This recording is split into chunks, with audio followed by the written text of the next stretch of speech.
হাসনাত আব্দুল্লাহ। আমি বলি চঞ্চল লোক তো, বেশ চঞ্চল। আচ্ছা, দেখেন, আপনার বাংলাদেশের সেনা প্রধান জেনারেল ওয়াকারুজ্জামান 25 ফেব্রুয়ারি 2025 একটা বক্তৃতা দিয়েছিলেন।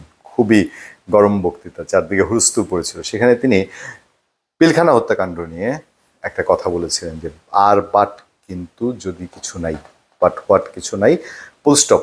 মানে এটা নিয়ে তদন্ত যা হয়েছে বিচার হতে হবে এখন, আর বাদ বাকি যেটা তদন্ত কমিশন বা ওই আর কেউ জড়িত টড়িত কিনা এটা তারা বের করবে। সেই ফুল স্টপ শব্দটা প্রথম আমাদের কানে বাজে, মানে বক্তৃতায়, এই জামানার বক্তৃতায়, গরম জামানায়।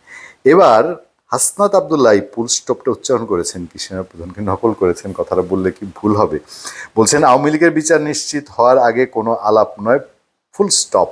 হাসনাত নির্বাচনের মাধ্যমে আওয়ামী লীগকে ফেরানোর পরিকল্পনা চলছে বলে অভিযোগ করেছেন জাতীয় নাগরিক পার্টির মুখ্য সংগঠক হাসনাত আব্দুল্লাহ। বিচারের পূর্বে আওয়ামী লীগের যে কোনো ধরনের পুনর্বাসনের চেষ্টার আলাপ দেশের সার্বভৌমত্বকে হুমকির মুখে ফেলবে বলেও মন্তব্য করেছেন তিনি।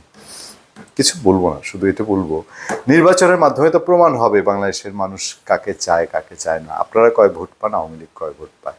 ধরেন আপনারা আওয়ামী লীগের চেয়ে কম ভোট পেলেন এবং আওয়ামী লীগ যে পরিমাণ ভোট পাবে তার ধারে কাছেও আপনারা না, তাহলে কার মতামত তখন বেশি গুরুত্ব পাবে?